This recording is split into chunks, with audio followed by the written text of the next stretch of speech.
The funding for this video is provided by the amazing members of my Patreon. Also contributions from viewers like you. Thank you. Y'all started from PBS Kids, what you gonna do? Fight me? Anyway, roll the video.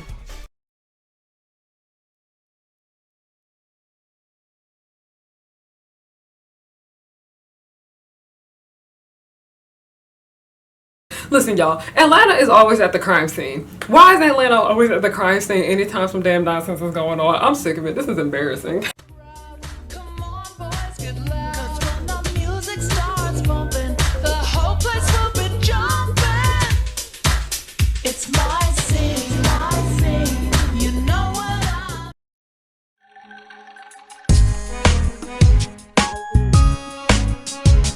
Hey y'all, it's Harriana and I'm back with another video. Hi, hello, how are you doing? My name is Harriana. Welcome back to the pirate ship, also known as Harry Hook's pirate ship. I am the captain. You are not my first mate. I don't got no first mate because you want to know why? Bring your ear closer to the speaker so you can hear me clearly. No one's worthy of being the first mate. But hi, hello, how are you doing? My name is Harriana and I like to make content based on nostalgia and family and children's entertainment and all the issues that I find within those spaces. This applies strictly to nostalgia because what I see happening now on social media is very similar to what I used to see on VH1 and MTV back in the day in the 2000s. It's just tapping in a new font. By the way, I had no business watching that shit that young. It wasn't even my fault. When I went to summer camp, my counselors that were like older than me used to throw this shit on. But anyway, let's go ahead and get straight to the point as to why you clicked on this video and why it just kind of frustrates me. But also, I want to add something more to this conversation because I feel as though we are a part of the problem as to why we keep seeing so much of this shit because we keep fucking talking about it. But if you guys have been familiar with like black content creation for like the last year, you have probably seen videos of people randomly popping balloons, or you have seen a bunch of videos where it's like one man versus 20 women. It's called 20v1. Sometimes they do it with one woman and 20 men. It's something, I'll tell you that. But this is the type of content that we have been seeing a lot more of be made by black creators within like the last year. I'd probably say the last 3 years to be exact.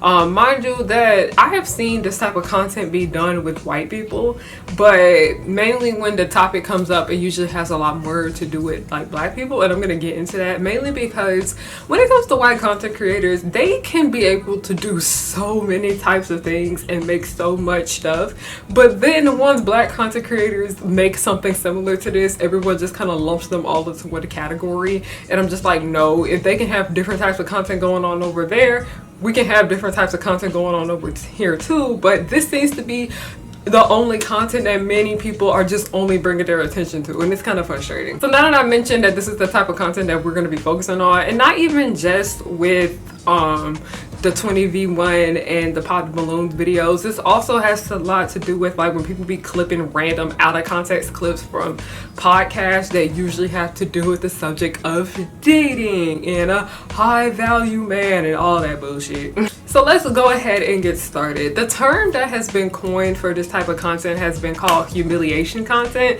because that's just exactly what it was. It's people go onto these platforms, they get humiliated, and then they get a lot of attention for it. But it's like different types of humiliation, I'd say. Like they actively sign up to go to these things to be made fun of by a group of people.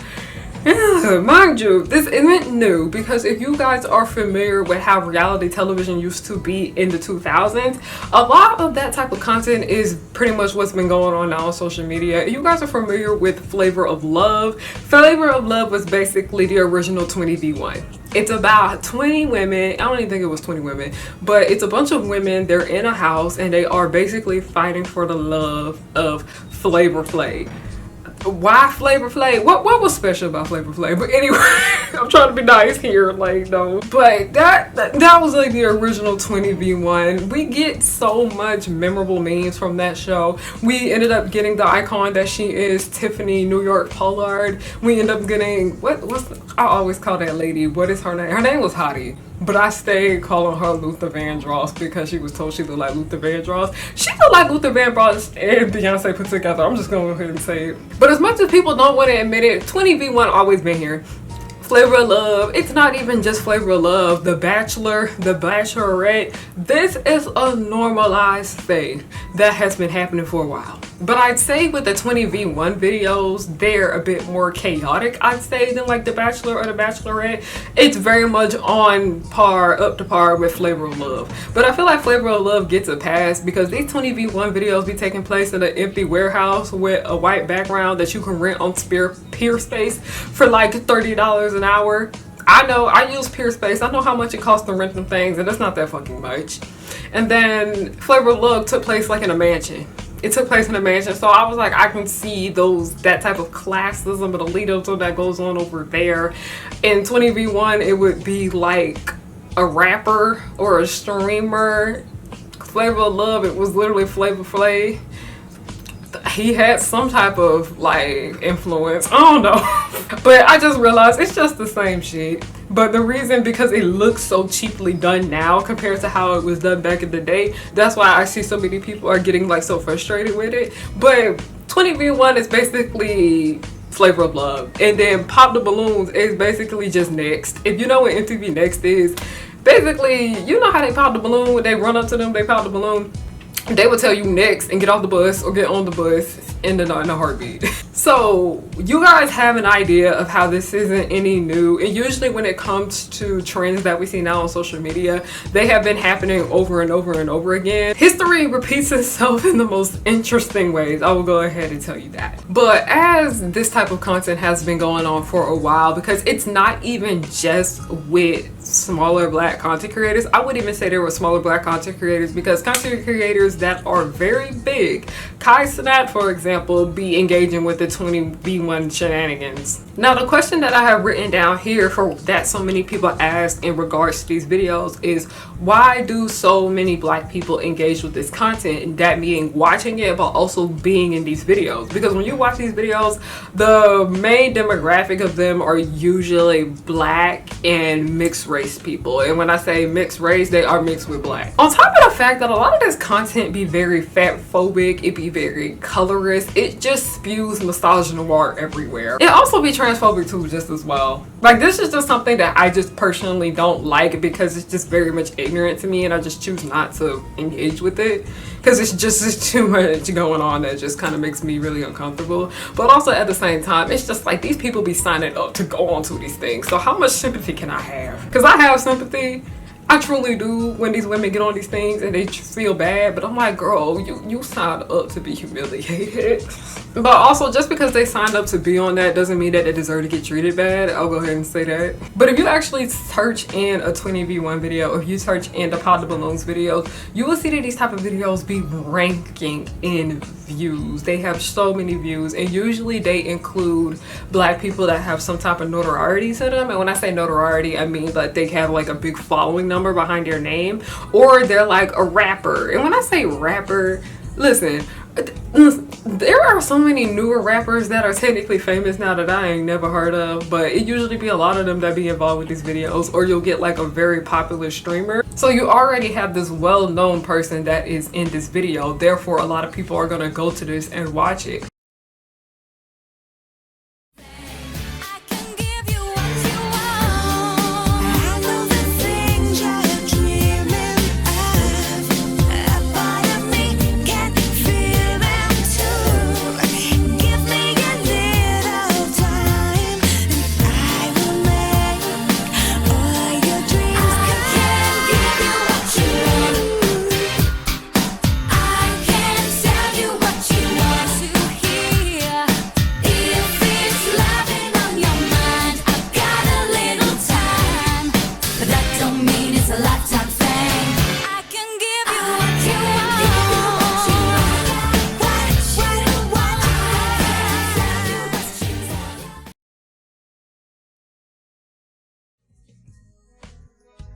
And we live in a day and age where a lot of people want to be influencers. We live in a day and age where a lot of people want to be content creators. It isn't very much different now than it used to be back in the day. When I say back in the day, I mean like the 2010s, because I got my YouTube channel started back in the 2010s too, just as well, when I was in high school.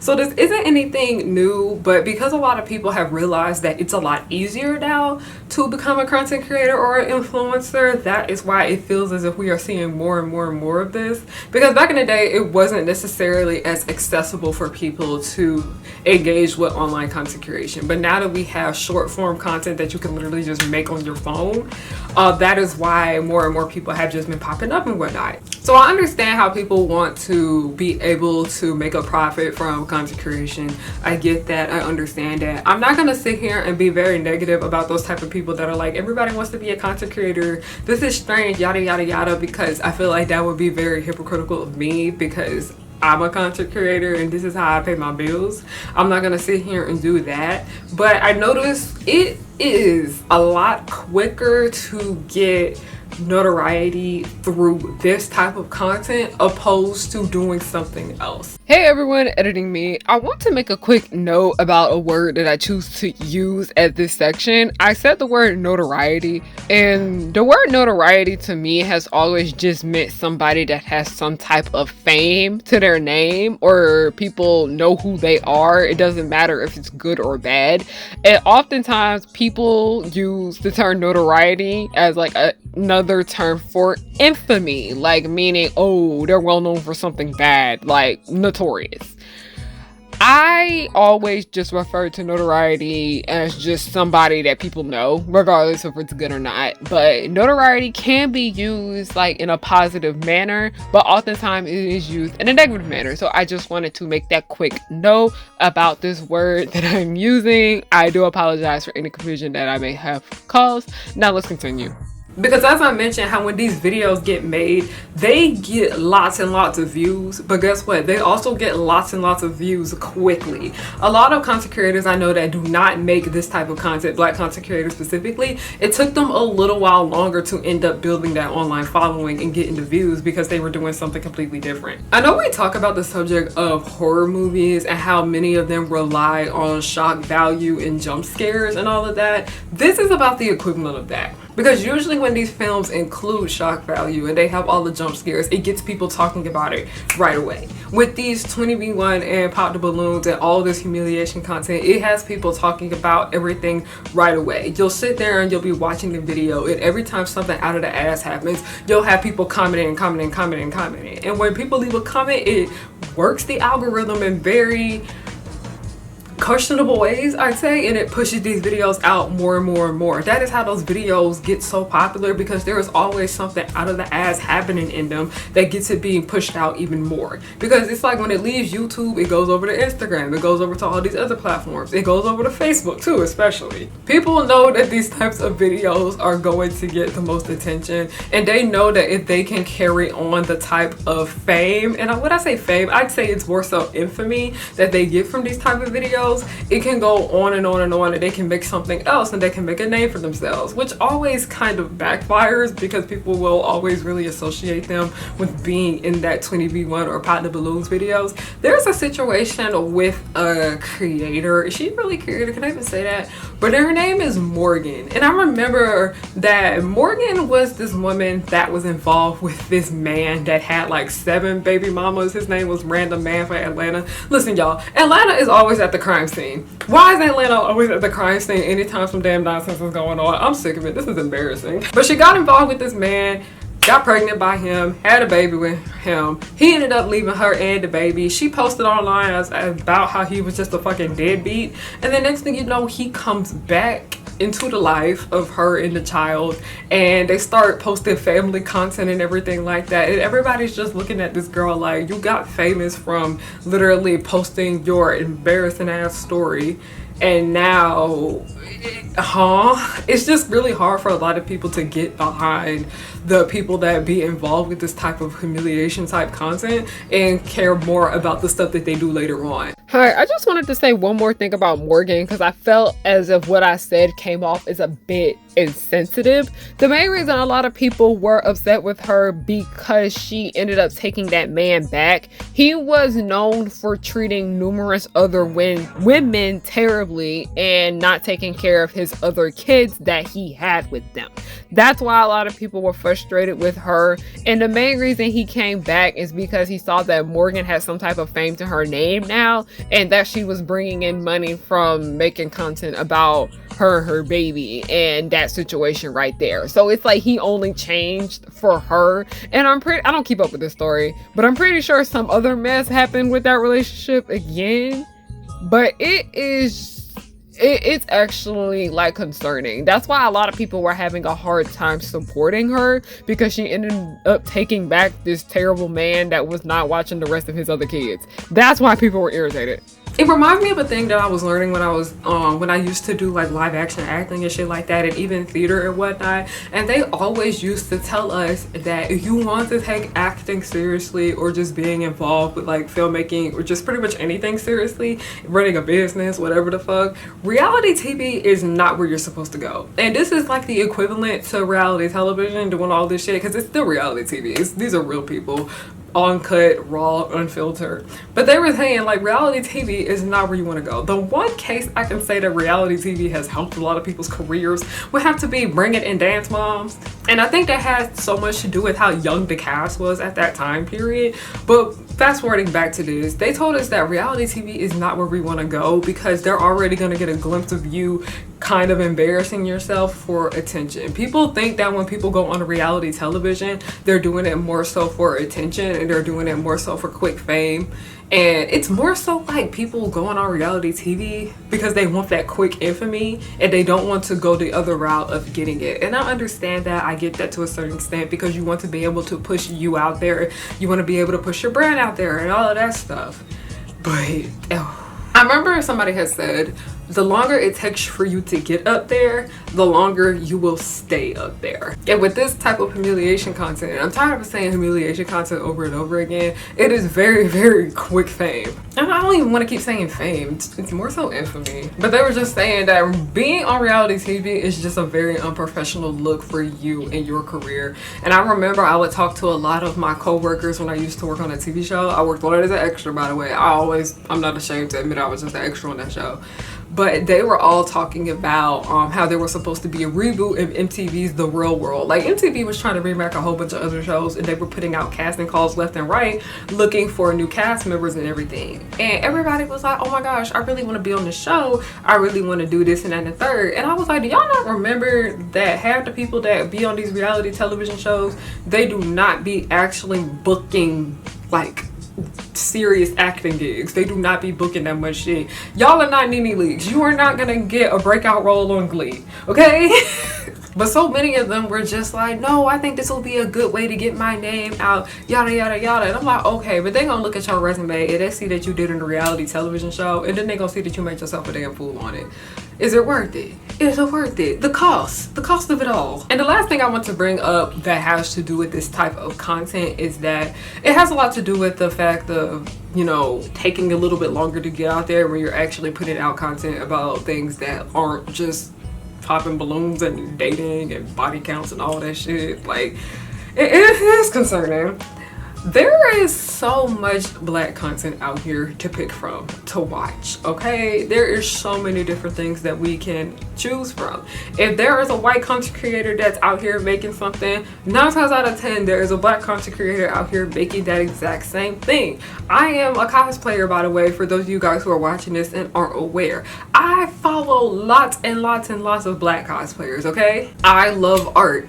I follow a lot of black artists. I like to watch Artist Alley vlogs. I follow a lot of black artists on this platform. Not even just black artists, but just artists of color on YouTube, and watch their vlogs when they go from con to con and they're selling products and, you know, setting up their tables, breaking everything down. It's very interesting to watch. For everything that a white person does out here on social media, a black person does it too. There are white people out here making this humiliation as content. Like, think Jubilee, think The Cut, Vice to a certain extent just as well. All of them be making content like this. There are white reality shows where they have people getting on there and making a damn fool. Do I need to bring Love Island to y'all attention? All of those Netflix dating shows are very much similar to what this is that I spoke about in this video. But guess what? I find it interesting how when white people do this shit, they're now all lumped into one category. Because every so often, I am constantly scrolling through social media and people are like, black content creators need to stop making this and that and the third, yada, yada, yada. And I'm like, okay, I agree, because this shit is a mess, but I'm like, what about the white people that's making this shit? They be doing it too just as well. And I'm not trying to make this a situation of if white people can do this, then we can do it too. Absolutely not. But y'all can always just click away from this type of stuff, because part of the reason I ended up finding out about all these little pop the balloon and 20v1 videos is because I just kept seeing a lot of people complain about them, which the critiques were very much valid about those videos.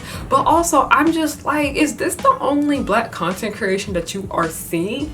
Like, what are you guys' algorithms looking like? What are you guys watching? Who are you following? Who are you subscribed to? Because if you are just following and being subscribed to people that engage with this type of content and make it, and they keep doing shit like this, of course you're not going to find something that you like to watch. There are so many things to pick from. Black content creators do so much shit. And if you're just gonna sit here and limit yourself down to this, then I don't know what to tell you. I most definitely don't know what to tell you. A lot of people sit here and I'm like, y'all complain about this and that and the third, but are y'all actually going out of your way to look for other things? That reminds me of the entire situation where we were talking about Colleen Hoover. We were like, y'all sit here and complain about Colleen Hoover up and down every single day. It's not just Colleen Hoover, it's also Sarah J. Mask. It's also E.L. James, J.K. Rowling bitch ass. We can sit here and talk about all these problematic white authors, but are you guys actually going out and reading books made by authors of color? Are you guys doing that? Come on, we need to talk. We need to sit here and figure this out. Because it reminds me of that entire situation where somebody has said, I'm tired of anime where all the characters are in middle school and high school. And I was like, okay, are you actively going out and looking for anime that is about adults? Are you actively going out here and looking for anime that is about college students? Like, are you coming out here and looking for these said things? It's one thing to sit here and talk about how there is an influx of some type of thing.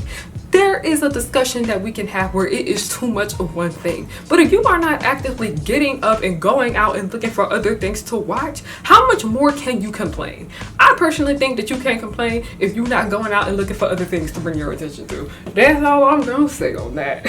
Thank you guys so much for watching. I kind of went off on that later in because it's just, there be solutions to a lot of the shit that we complain about, and it's often just look away. Like, we can just not pay attention to it. We can just look away. It's literally just that simple. But yeah, engage with other black content creators that you like. If there is a content creator that is black or just of color too, just as well, because I recently have been following a lot more South Asian content creators too, please comment down below. Let's highlight some content creators down below in the comment section that make very like nice and insightful content. It doesn't even have to be insightful. They can just be an artist or something like that. They can just be a cosplayer. They can just be doing something other than this stuff, okay? Because I'm like, these people out here exist. Content creators of color do not only make stuff like that, okay? But thank you guys so much for watching. I don't got nothing to promote in this video. I mean, I have my shop, I have my cosplay, Instagram, all that stuff down below. Yeah, if you're interested in watching that, check it out. I have my other videos linked down below for other things that I make.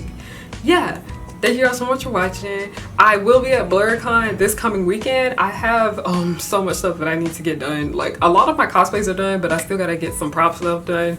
I gotta get packed. I am super duper excited. It's my first time going to DC and I am so happy. Yeah, if you're gonna be in the area, I'm gonna be there. I posted my schedule on my community tab. I'm gonna be hosting 2 panels and I'm also gonna be hosting an Amazing World of Gumball meetup. So yeah, thank you guys so much for watching. And yeah, have a great day, night, whatever time of the day you chose to watch the video. I'm just thankful that you watched it with the ads on. Alright, thank you. Goodbye.